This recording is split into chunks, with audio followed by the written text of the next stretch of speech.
Part two. Are we here? We're streaming again? We are here. All right. So let me go and invite our pals here. You are going to talk about what you consumed this week while I'm trying to hop on. Right. Yeah. So I saw Doctor Strange. Oh, Doctor Strange. Right. So one of the people that, she and I, we know each other for 20 years, and she's been working with us at Rockland's Web for the last 15.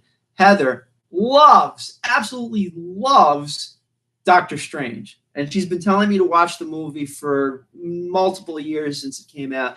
And I was like, and it's like, just fucking watch it. It's going to be great. So my fiance and I, we watched it last night, and it was friggin' great. So I'm not going to this isn't a show where it's like, hey, you're not going to believe the latest thing that came out, like Bad Vegan, which we do have to talk about. Yeah, us, you don't even want to know. But anyway, Doctor Strange, I'll probably talk about it anyway. Doctor Strange, basically the concept of multiverses. And what I consumed last night wasn't just the movie, but more of, let's just say, a multi-dimensional concept about what our existence really is. Now, I'm a very, faithful, spiritual person, in my opinion. But I don't know everything. I know this very well. As a matter of fact, my brother Tyler has it in his calendar every year at approximately the beginning of March. He sends me a text showing me his screen that says, this is the day specifically that Tom learned that he doesn't know everything. And what day was that? It's like March 1st, March 2nd. I actually have it in my phone. So we're right on that anniversary of you realizing you don't know everything. I just don't know everything. But what, so the Doctor Strange thing, it's just expanding the concept of how, the spirit part of me aligns with the reality part of me. And it's very fluid, it goes back and forth and trying to understand different concepts. But the movie really brought it out. And, I'm a fan of superheroes. I really am. Superman, Spider-Man, Doctor Strange. Yeah, maybe. We'll see. So anyway, I found that film visually stunning and spiritually right on par where you right. So it was pretty chill. I enjoyed that film thoroughly. And I also saw Bad Vegan, but we'll talk about that later. What did you consume this week? Well, just earlier today, I consumed some beautiful jazz, some great food. What did I do this week? He says Herbie, right? What was his name? Hervé Alexander. Hervé Alexander. Yes. He's played with the Apollo. He graduated RCC, and I watched him be a meek little kid with a saxophone, not knowing how to play. A kid who plays at the Apollo sometimes. And he is on my YouTube page. Scarecrow's Fields. Scarecrow's Fields. Beautiful, beautiful music. I feel like I've eaten a lot of pizza this week. Yeah, me too. I had a few slices. But I have to say, I've lived not here, and the pizza not here is not good. Yeah, we have kind of... and when I say not here, I mean, sorry for those of you who do not live in the New York City metro area, but you don't know pizza if you're not from here. Exactly. It's like Bud Light Platinum in Alabama. You're just not going to know unless you come over here. Why are you busting my chops about Bud Light Platinum? You brought it up, not me. Oh shit, that's right. All right. So anyway, so you what pizza did you get? Like, where'd you get it and stuff? So a friend of mine in Piermont, we frequent the Mountain House down there. Great pizza. All right, there. Are we ready for takeoff? I've been ready for takeoff since birth. Let's see.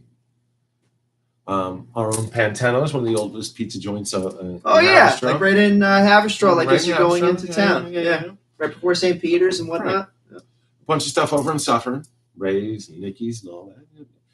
Rockland County has a lot of different kinds of pizza, I have to say. And there is no wrong way, except if it's Chicago style. No. Actually, it's funny that you mentioned that because I think Jessica was mentioning, is Papa John's originally from Chicago? I don't know, but that's not pizza. That's pizza-like substance. Yeah, Domino's pizza-like substance. It is not pizza. That's kind of the conception I got as far as that it's not, it doesn't taste like New York. You know what I mean? No. But And then we went back and forth about this. It's like, is Little Caesars? No, pizza like substance. But they have like the Batman pizza. Like substance. Aww. Mine's not so humble opinion. All right.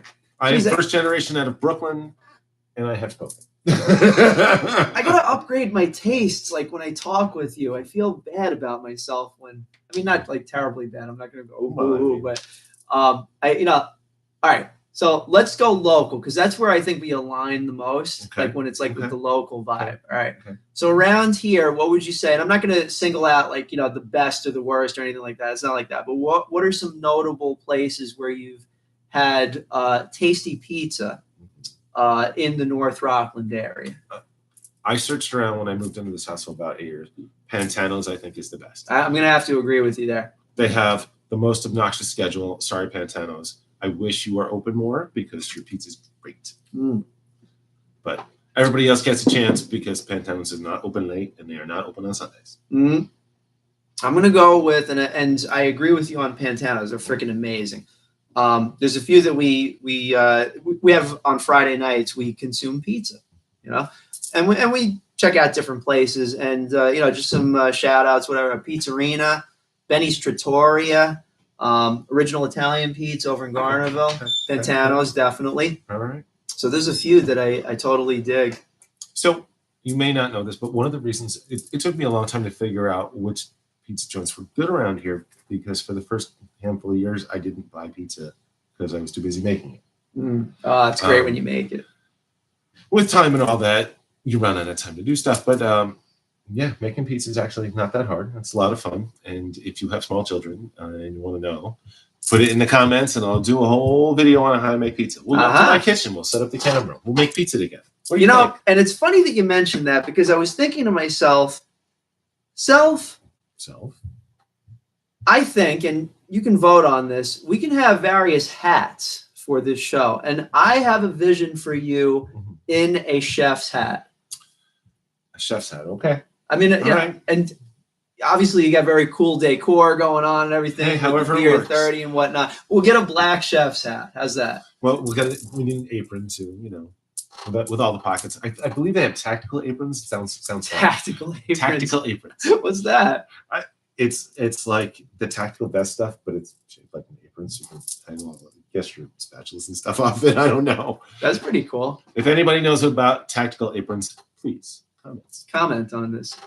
It's gonna be awesome. Like when people and then we're looking through it, it's like, all right, it's gonna take like 10 minutes to get through the comments. Like, and then there's that one that just like bam, and then we go into like a diatribe. Yes. That's when we'll know. But we don't know right now. Well, we don't, but but we're having a good time. So and this is, I guess, a concept that from my personal experience, I do try to bring in regularly with all of the things that I'm doing. Like I'm not. I mean, I'll just tell you this: I'm not out for the millions. I just am not. I mean, thank God. I mean, $1 million would be nice. Don't get me wrong. Yeah, I mean, things are cool and everything's moving along, but I'm not like, oh, I got to do like, $1 billion or $1 million or anything like that. It's like, it's moving along steadily, commensurate with my life experience and such. Okay. I think the friendship part of it is the thing that I did. I want to pause you right there, because what you're talking about is not chasing dollars. It's chasing experiences. It's chasing lifestyle. Yes. So if you spend your life chasing dollars, all you're going to do is chase more dollars. If you are chasing dollars so you can have a life, that's a different story. So you need to kind of design your life in your head, not based on dollar bills, but on life experience, which is what you're talking about. Right. So the dollar bill should support your life experience, not the other way around. Unfortunately, most of us have champagne tastes with a Bud Platinum. Dude! You're getting so philosophical. I'm like, I'm just inspired by these words. It's like Confucius saying, like, lean over so I can shit on you. Fuck, man. No, it's more like, pull my finger.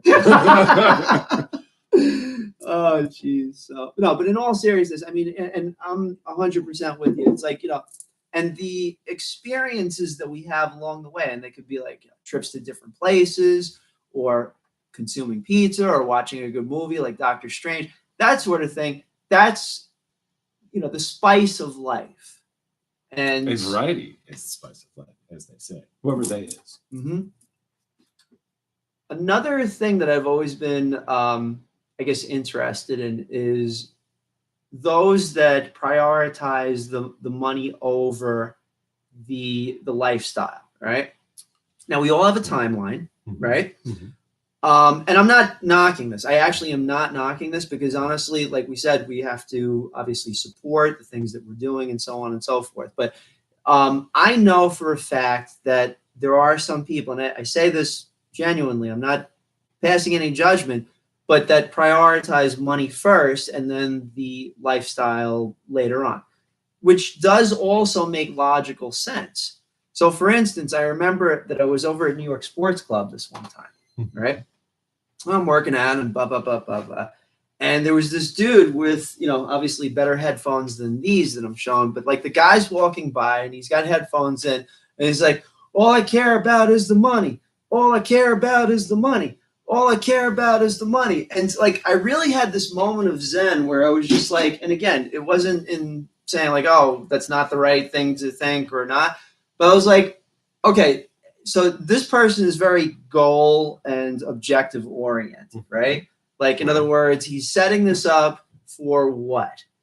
And correlating this with something that I heard also from another person is like that money is really representative of something else. It's like what you want to do, such as an experience, right? Right. And I'm going something. I'm waiting. I'm waiting. All right. Y'all waiting? And here we go. So this business executive is, driving down to a particular area, and he goes across this small bridge that's over a stream. And there's this farmer, and he's got his fishing pole out there and everything. And the guy's like, in a freaking Maserati, and he sees this guy on the edge, and he's like, he gets out, and he's like, hey, what are you doing? He goes, I'm taking a little break, doing a little fishing, crab fishing specifically. And he says, oh, man, are you kidding me? You could be doing so much fucking more with your life. Let me tell you, I could set you up so that you could freaking be working in like this organization where you can make tons of fucking money right from day one. And the guy's like, he's like, all right, so then what would I do? He goes, well, then you would leverage that into your 401k. And then you would put that into like a trust fund so that not only you, but also family members would be able to benefit it over the course of time. He's like, all right, well, that's cool. And then what do I do? He goes, well, then you could like travel the world and talk about your experiences about this, that, and the other. And you could like, really be able to leverage that into more and more money. The guy's like, oh, that's cool. So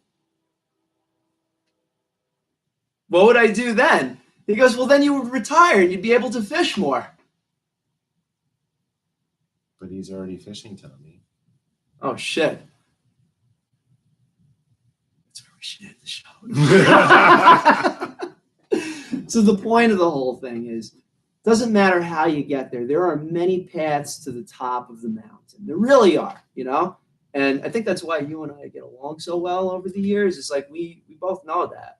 The idea is really to understand what your path is, right? So some people want to fish. I have no desire to fish. I want to garden. Me neither. Yeah, gardening. What do you want to do, Tommy? And just, as a side note, I don't mind that concept either. And we'll talk about that off the air. But gardening is very cool. It's very zen. Yeah. And it feeds you. Gives you tomatoes, squash, cucumbers, sunflowers. Sunflowers. Sunflowers. You do those? As big as your head. It's true. I got to see these. I actually was just speaking to a friend of mine when we put on my YouTube channel a video of all of the sunflowers I've grown over the last few years because they have been pretty mammoth. It's very cool. We picked up some sunflowers over the weekend, me and Jessica. Cool. It's pretty chill. All right. So we got gardening. An edible flower. Edible flower. It is. You eat the seeds. All right, exactly. And those are actually really good as is it fiber, or there's a few other things that are associated with it. It's pretty nutritious. I would have to go to the Google and look it up. I will not take our time here, even though we're sitting here just doing our thing anyway. They're enjoying this. I can feel this. They will be enjoying this. Yeah. So Sunflowers actually happen to be if you know about gardening and companion planting. The Iroquois was talked about the three sisters, and those of us who grew up around here may have learned about how corn, beans, and squash grow together. And as you explore that even more, there were actually 4 other sisters that the Iroquois would use, and one of them was sunflowers. Good. All right. So sunflowers. All right. And the Iroquois. Keep going. I'm listening. The sunflowers were used as a windbreak because they grew up so tall and strong to block from knocking the corn over. Mm-hmm. Also, you could use the seeds. You could use the stalks to grow beans on, and all sorts of other stuff. It was always considered the protector plant. The other sisters were tobacco as a trap crop, which meant that the bugs got drawn to that and away from things like squash. All right. Aramam, which is a grain, and ground cherry, which I have yet to grow, although I have some seeds. I'll let you know at the end of the season. And all of these 7 plants would help the Iroquois diet. Now, does this correlate with, I think, the first or the second show you mentioned about crops that are interdependent upon each other? Right. And it reduces the... Yes, it reduces pests. It increases the health of the plant. It helps nutrients. It helps water, and all sorts of things. Interesting. Yeah. I remember, and again, you have vast more experience. I'm a novice in every way about this. But when I was in...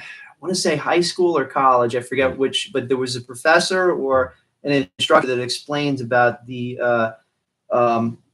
semi-annual crops that you plant a field, right? Mm-hmm. And then one part of it is basically, a particular crop. And then the next year you use a different crop as a supporting one to crop rotation, enrich the soil. Crop rotation. Mm-hmm. And it's more about not deeply